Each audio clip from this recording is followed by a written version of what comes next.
The winter of 1891 was remembered in the high country as the blizzard season, the kind of winter that broke wagons in two, bent pines like whips, and left graves marked by nothing more than a mound of snow.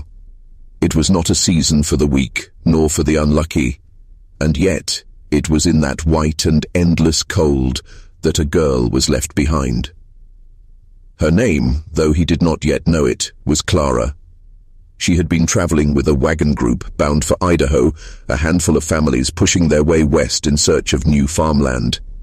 But when food grew scarce, and when the wagon tongues snapped in the storm, whispers began among them, hard, bitter whispers about who slowed the party, who ate more than their share. By the second week of storms, Clara was marked as the one they could spare. They left her with nothing but a thin shawl, her shoes cracked from weeks of snow, and a prayer muttered under someone's breath that God might take her quick. She did not scream when they drove the wagons forward without her. She only sank down by the roadside, snow curling against her skirt, her hands tucked beneath her arms as if she could trap her own warmth inside. The wind rose. It shrieked through the pines, battering her frail body until she could no longer feel her feet. Clara closed her eyes. She thought dimly of her mother's bread, of how it smelled warm and soft on summer mornings. She thought of hands she'd never hold again. When the storm pressed in so heavy, she thought she might vanish inside it. A shadow moved among the trees. At first she mistook it for the storm itself, some dark shape born of snow and hunger. But then, through the veil of white, she saw him, a tall man, fur hat drawn low, coat thick with frost. His shoulders bore the weight of an axe, and his boots sank deep into the drifts. He stopped when he saw her. For a moment, neither of them moved. The girl crumpled and whole, buried in snow, and the mountain man staring with eyes that had seen wolves and worse. Clara's lips cracked when she whispered, "Please, don't leave me here." The man's jaw tightened. He stepped closer, snow crunching under his weight, until he could see the blue of her skin, the tremor in her fragile hands. He dropped the axe in the snow. Without a word, he shrugged off his great wool coat and knelt beside her. The storm clawed at them both, but when he wrapped the coat around her small body, she shuddered into it, pressing her face against the warmth. "You'll freeze out here," he said, his voice low and rough from the wind. "But not if I have anything to say about it." And for the first time that night, Clara believed she might live until morning. The mountain man's name was Jonas Hale, though few living souls spoke it anymore. He had built his cabin 3 miles up the ridge, in a clearing no one else dared to claim, where the wolves sang at night and the winds stripped bark from the trees. Solitude had become his only companion, and for years he thought he preferred it that way. But now, kneeling in the snow, he realized solitude had blinded him.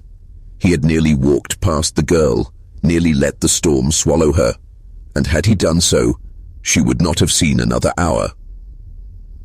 Jonas pulled the wool coat tighter around her frail body, feeling the tremors in her limbs.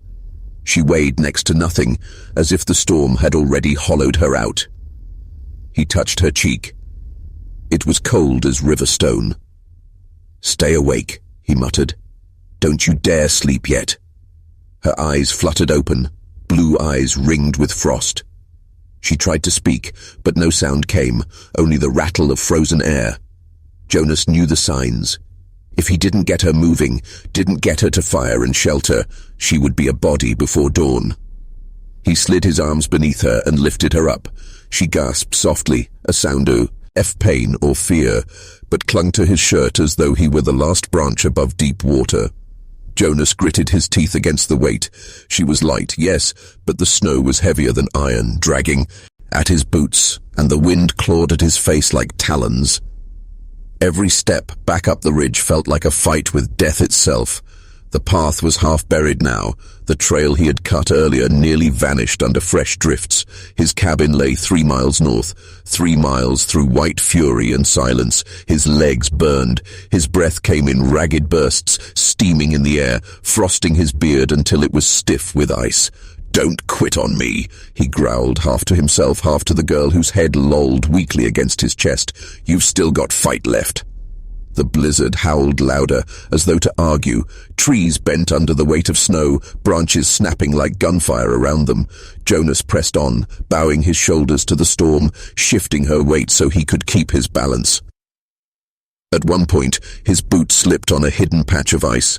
He went down hard to one knee, nearly losing her. She gave a faint whimper, and he clutched her tighter. "I've got you," he swore, forcing himself back upright. "I won't let you go." Time blurred in the storm. Minutes felt like hours.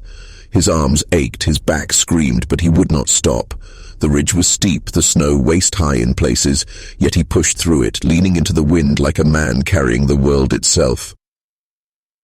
At last, through the veil of snow, he saw it. The faint outline of his cabin, roof hunched under white, smoke hole choked by drift. Relief surged hot through him, though it quickly gave way to urgency. Shelter was close, but she was slipping, her body slackening, her head growing heavier. "Stay with me, girl," he barked, shaking her gently. "Another 100 yards, just another 100. He forced his way to the door, shouldered it open, and staggered inside. Warmth did not greet them. The fire had gone cold hours ago, but the walls blocked the storm, and that was enough. Jonas laid her carefully on the bearskin rug by the hearth. He stripped off his gloves, hands raw and cracked, and set to work. First, he tossed kindling into the stone fire pit, striking flint until sparks caught. The flames licked slow, then leapt, until the room glowed gold against the storm's pale fury outside. Then he turned back to her. Her shawl was soaked through, clinging to her like ice. Jonas hesitated. He had not undressed a woman since his wife, long buried on a hill 2 valleys away, but hesitation meant death. He peeled the wet shawl and dress away, wrapping her instead in heavy wool blankets pulled from his own bed. Her lips were blue, her breaths came shallow and faint. He cursed under his breath and gathered her close to the fire, rubbing her arms, her hands, trying to coax life back into them. "Don't you quit," he muttered fiercely. "Not in my cabin, not while I've got breath." Slowly, agonizingly slowly, her color shifted. The grey-blue of her skin lightened, faint pink returning to her cheeks. Her chest rose deeper, steadier. Her eyes opened a crack. "Where?" Her voice was no louder than a thread. "You're safe," Jonas said, though he knew safety was a fragile word in winter. "Storm's still out there, but it can't reach you here." She tried to speak again, but her teeth chattered too hard. He pressed a steaming tin cup into her hands once the fire had burned enough to melt snow in his pot. She struggled to hold it, so he guided it to her lips. She swallowed, eyes closing with relief as the warmth slid down. For the first time, Jonas allowed himself to breathe. She was alive. Alive, but not yet out of danger. Frostbite could still steal her hands, her feet. Fever could follow. And beyond all that, there was the question he did not dare ask yet. Who had left her to die in the snow, and why? Jonas studied her face as she drifted into uneasy sleep by the fire, the flames painting her in fragile light. She was young, too young to be wandering the mountains alone, and yet someone had abandoned her without a backward glance. Jonas felt a heaviness in his chest. He was no stranger to cruelty. He had seen men cut throats for less than a sack of beans, but there was something different about this, something colder. He reached over, tucking the blanket tighter around her shoulders. The storm outside battered the cabin walls like a living thing, but in here, a fragile thread of warmth held fast. Jonas knew in that moment he could not simply send her on her way when the blizzard passed. Whoever had left her like this might still be out there, and if he let her go, she would face them again. No, he had taken her from the snow, carried her through death's door, and until he knew her story, until he knew she could walk this world without fear, he would keep the fire lit for her. The mountain man leaned back, eyes on the flames, listening to the storm rage. Somewhere in the white silence, answers waited. But for tonight, only one thing mattered. The girl was still breathing. And that was enough. Morning broke pale and weak through the cracks in the shutters. The storm had not yet spent itself. It still groaned in the pines, and snow still rattled against the roof, but it had lost the wild fury of the night before. Now it was steady, relentless, the kind of storm that lingered for days. Inside the cabin, the air smelled of wood smoke and wet wool. The fire had been fed through the long hours, Jonas waking often to throw another log on, never letting the flames falter. He sat slouched in his chair now, heavy-limbed with exhaustion, but his eyes never strayed far from the girl on the rug. She stirred at last, not with the restless shivers of fevered sleep, but with the slow stretch of someone rising from deep, fragile rest. Jonas straightened. Her eyes blinked open, blue and uncertain, tracking the shadows of the rafters before settling on him.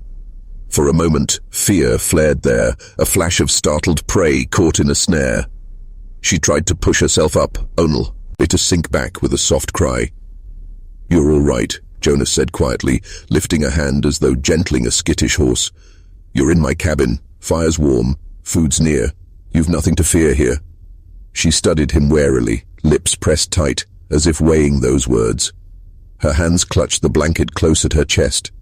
Jonas kept his voice steady, calm. "You were half gone when I found you," he said. "Another hour in that snow and it would have taken you. I carried you here. That coat on you, it was mine. I'll not ask it back till you're ready." Her gaze softened then, just barely. The wild fear dulled into wary confusion. "I thought—" Her voice was ragged, no more than a whisper. "I thought I was dead." Jonas shook his head. "Not dead. Not while I was near enough to see." Silence stretched between them, filled only by the snap of pine logs and the storm's low growl outside. Jonas rose, moving slow, and fetched a tin bowl from the pot hanging over the fire. He set it beside her, a thin stew, venison boiled down with dried carrots and beans. "Eat," he said simply. "It'll set you stronger." Her hands trembled as she took the bowl. He half expected her to spill it, but she managed, sipping slow. The color crept back into her cheeks with each swallow. She closed her eyes, as though the warmth itself was medicine. Jonas leaned against the hearth, arms crossed. He was not a man who asked questions lightly. Solitude had stripped him of the habit, but the silence pressed too heavy. He needed to know. "Who left you out there?" he asked at last. The girl froze, spoon halfway to her mouth. The fear returned to her eyes, sharper now, deeper than before. She set the bowl down with a shaking hand. I can't." Her voice broke. She pressed the blanket tighter, as if it were a shield. Jonas did not move closer. He did not raise his voice. He only nodded, slow. "Then don't," he said. "Not yet. You'll speak when you've breath enough. Till then, the fire'll keep, and so will I." The girl's eyes shimmered, wet with unshed tears. She turned her face toward the flames, shoulders quaking under the blanket. Jonas looked away, giving her space, staring instead at the window where snow pressed thick against the glass. They passed the morning in silence. Jonas worked, splitting wood inside by the hearth, mending the worn leather of his boots, while she rested, dozing between sips of stew and melted snow water. Her breathing grew steadier with each hour, her hands less blue, though still raw with frost's bite. By afternoon, a little color had returned to her face. Jonas found her watching him while he carved a handle for his hatchet, her eyes studying him as though trying to decide what kind of man he was. "You live alone?" she asked suddenly. Jonas paused, knife hovering over the wood. He gave a slow nod. "Aye. Nearest soul's half a day's walk. I've made my peace with quiet." Her gaze flicked to the cabin, its plain walls, the simple tools, the orderliness of a man who had no one else to tend to. "Don't you get lonely?" Jonas thought on that. For years he had told himself no. That loneliness was better than betrayal, better than the graves the earth had already claimed from him. But with her voice echoing in the small room, the firelight warming more than one body, he felt the hollowness of his answer. "Some winters," he admitted at last. She nodded, almost to herself, as if she understood. Evening crept in, dimming the light. Jonas fed the fire again and pulled another pelt over her shoulders. She shivered still, but less than before. And then, when the cabin was wrapped in shadows, she spoke again, so soft he almost missed it. They said, "I wasn't worth the bread anymore." Jonas turned, slow. She was staring into the flames, face pale, voice brittle. They said, "I ate too much, that I slowed the work. That winter takes the weak, and I was weak." Her hands twisted in the blanket, knuckles white. "So they took me out? Into the storm. Said if I lived till morning I'd proven myself. If I didn't..." Her breath hitched. Then the mountain had claimed me, and they wouldn't have to share what little they had. Jonas's jaw tightened. He said nothing, for there were no words that could soften such cruelty. The girl blinked hard, tears streaking her face. "I tried to walk back, but the snow... I couldn't see. I couldn't move. I thought I'd die there. I wanted to scream, but the storm..." Her voice broke. "The storm took my voice too." Jonas's fists curled around the knife and wood he still held. He set them down gently, not trusting his strength. He crossed to her, crouching low by the fire, meeting her tear-streaked gaze. "They left you for dead," he said, voice low, steady, heavy with promise. "But I didn't, and as long as you're in this cabin, you won't be left again." For the first time, her eyes softened, as though some part of her believed him. She drew the blanket tighter, nodding once. Outside, the storm raged on, but inside the cabin held something the winter could not steal, fragile, flickering, yet real. Jonas fed another log to the fire and sat back, watching the flames climb. He had saved her body from the snow. Now, perhaps, he would have to save her spirit too. The storm had worn itself ragged by the next morning, but it had not gone. It crouched outside the cabin like a beast too stubborn to leave, growling low, pushing its weight against the walls. Jonas woke to the sound of it and the ache of long watchfulness in his bones. The girl still lay by the hearth, wrapped in his coat, her breath slow but steady. She looked stronger than she had, less ghost than flesh now, but he knew the danger of frostbite lingered in her fingers and toes. If it spread deeper, no fire in the world could save them. Jonas filled the kettle, set it to warm, then crouched beside her. "Your hands," he said, softly. "Let me see."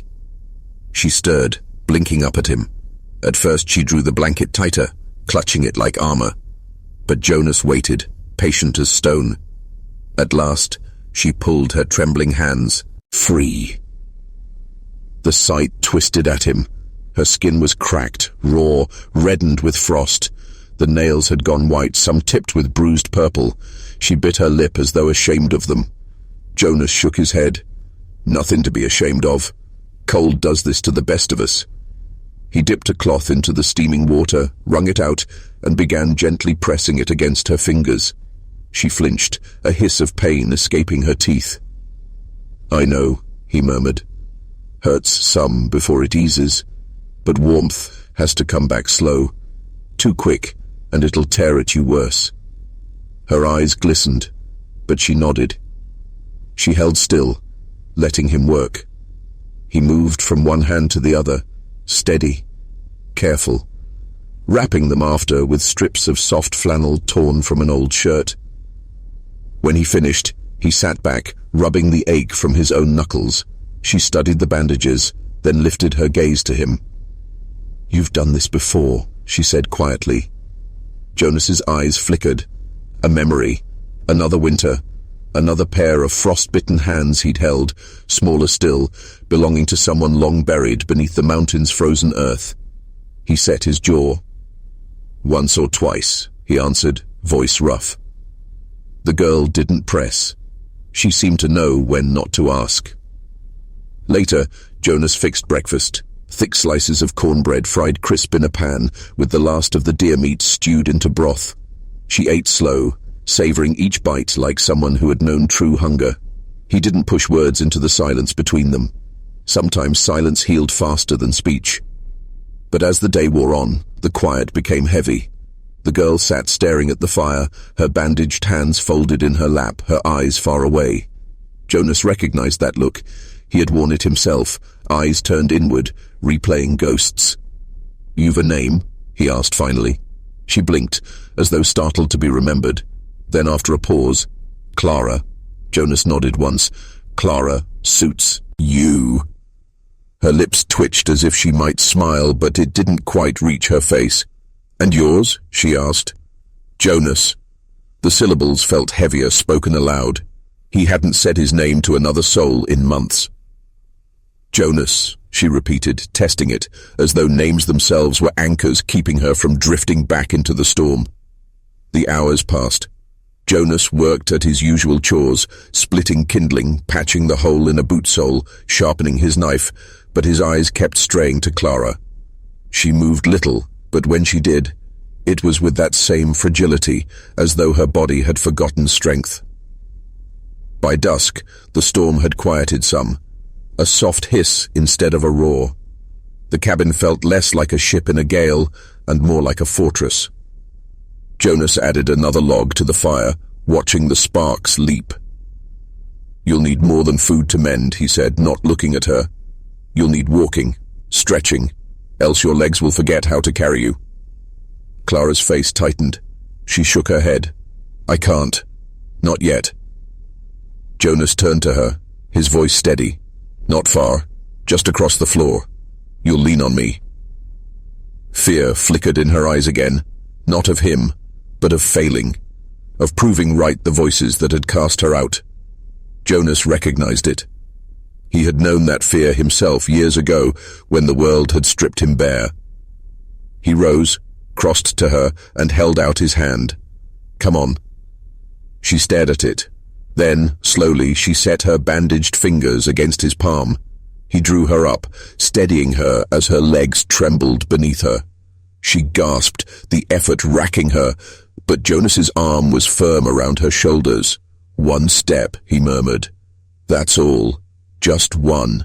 She took it, then another. Her weight leaned heavy against him, but she moved. By the time they reached the far wall, sweat had beaded at her brow, her breath ragged. Jonas guided her back to the rug before the fire. She collapsed, said into the blankets, exhausted, but her eyes shone with something new, something defiant. I did it," she whispered. Jonas nodded once, pride hidden in the rough set of his jaw. "You did." For the first time, Clara smiled, small, fragile, but real. That night, as Jonas banked the fire and laid another pelt across her, Clara spoke again, voice soft in the dark. "They'll come back for me." Jonas paused. "The ones who left you?" She nodded, eyes fixed on the flames. "Not because they care, but because they'll want to know if I lived. If I did, they'll say I owe them, owe food, owe work, owe more than I've got." Her voice broke, and she pulled the blanket higher, as though bracing against more than cold. Jonas sat heavy in his chair, staring into the fire, his hands curled around his knees, the old weight of anger pressing against his chest. "They'll not touch you," he said finally. His voice was low, steady as an oath. "Not while I draw breath." Clara turned, eyes wide in the glow of the flames. Something in her face eased, relief, or maybe disbelief slowly melting into trust. The storm outside had lost its teeth, but inside, something stronger than weather had taken root, the fragile beginnings of safety, of promise. And Jonas knew then, this winter would not be like the rest. Morning light crept through the cracks in the shutters, pale and thin, but enough to make the fire's glow look soft and gold. Clara stirred first, waking with a faint gasp as though she expected the storm still to be raging around her. Instead, she found silence, only the pop of the hearth, the steady scrape of Jonas sharpening his knife by the table. "You slept," Jonas said without looking up. "That's good." She pushed herself upright, wincing as her legs trembled. "I didn't think I would. Every time I closed my eyes, I kept hearing it. The wind, the cold." Jonas's jaw tightened, though his hands never faltered on the blade. "Takes a while for the mind to believe what the body knows. You're safe in here." Clara drew the coat closer, holding it tight. Safe. She wanted to be. Leave it.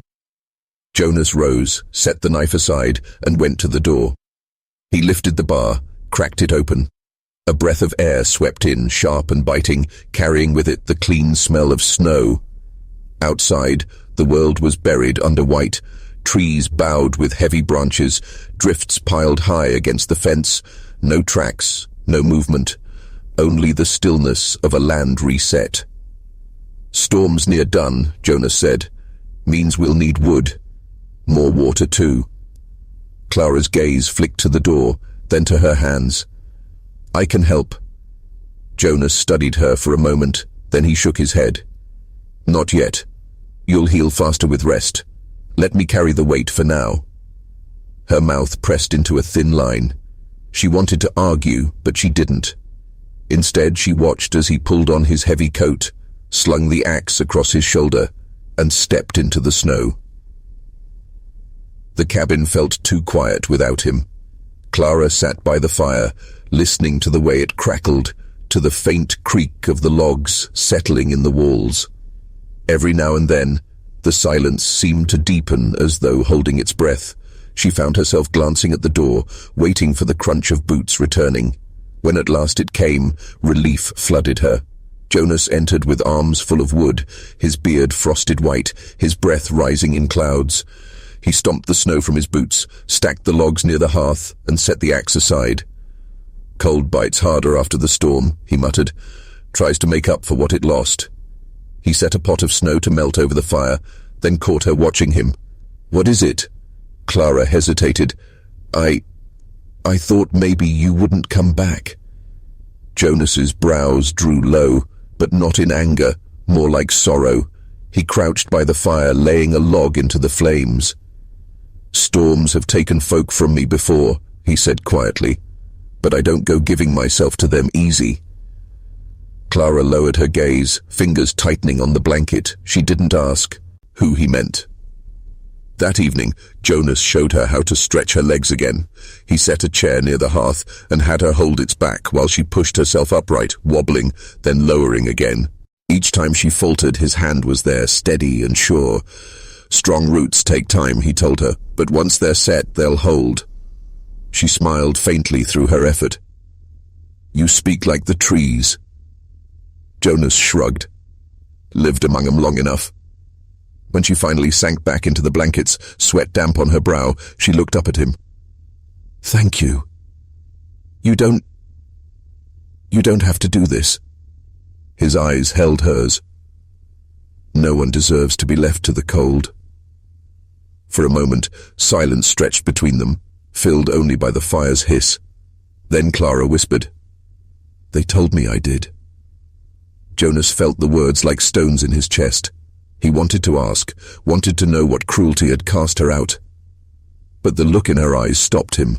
Some wounds, he knew, had to be spoken in their own time, or not at all. It was later, deep in the night, when the sound came. A faint crunch, distant but sharp, not the groan of snow slipping from a branch, not the natural settling of ice. A footstep. Jonas's eyes snapped open. He rose without a sound, took his rifle from its place against the wall, and went to the shutter. Slowly, he lifted it just enough to peer through. Moonlight silvered the snow. The world looked still, empty. Yet he felt it, the prickle at the back of his neck, the way the night held too much silence. Behind him, Clara stirred. Jonas? Quiet, he whispered. She froze, clutching the blanket tighter. Fear flickered in her face, the kind that comes from knowing too well who might be out there. Jonas waited at the shutter for long minutes. Nothing moved. The night remained still. At last, he lowered the rifle, though he didn't set it far. He came back to the hearth, eyes still sharp with watchfulness. It was nothing, Clara asked, her voice trembling. Maybe, Jonas said. He fed another log to the fire, the flames leaping high. But maybe not. Clara's hands shook where they gripped the blanket. She whispered then, so soft he almost didn't hear. If it's them, I can't go back. Jonas's gaze settled on her. The fear in her voice was different now, deeper than cold, deeper than hunger. "You won't," he said, voice hard as iron. "Not while I'm standing." Clara's eyes shimmered, the firelight catching the tears she didn't let fall. For the first time she reached out, hesitant, bandaged fingers brushing against the rough back of his hand. The touch was light, fleeting, but enough. Enough to anchor her. Enough to remind him that what he guarded now was not just a guest, not just a stranger, but a life pulled back from the edge of the snow. Outside, the wind shifted. Somewhere in the trees, something moved. The mountain had not forgotten her.